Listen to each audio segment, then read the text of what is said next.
Hi everyone, it's Eleanor from Art with Eleanor, and today I'm going to be painting an expressive watercolour bumblebee. But before we really get into the video, if you could like and subscribe, I'd really appreciate it. To start this painting off, I did a really quick initial sketch. The reason why I didn't spend too much time on the sketch was because I knew I would be mostly rubbing it out, as I was going to use it as a guideline for the watercolour. If I hadn't rubbed it out, it would be visible in the final watercolour, which wouldn't look good.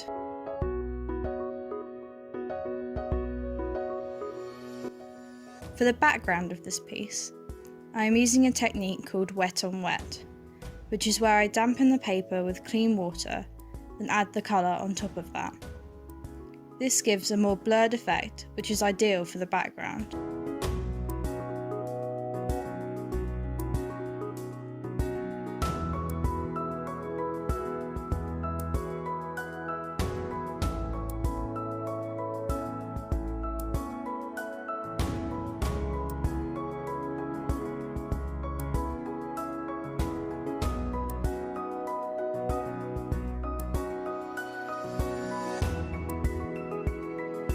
If you've watched any of my other watercolour videos, you will know that I start each of them with a light base colour and then build in the darker shadows as I go along. This is because it's very difficult to make a watercolour lighter once the paint has dried, so you need to preserve the highlights. I then go back in with different shades of the same colour to create texture and depth, as you just saw with the leaf of the flower. I also just want to acknowledge the fact that the bumblebee isn't actually inside the flower, which is where most people would imagine a bumblebee to be. I was going from a reference photo of a real bumblebee, so there's not much I can do about that, except pick a better reference photo. I'm now going to let you watch the process of me building up the layers of colour to give a strong base, before I go back and add in the details.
At this point, I started to work on the wings of the bumblebee by giving them a very light grey base. Whilst this base was still wet, I went in with yellow and black to create the effect that the colour of the bumblebee's body was showing through the wings. I then began adding the finer details of the hair on the bumblebee's body. When doing this, make sure the hair overlaps the stripes so that it looks more realistic.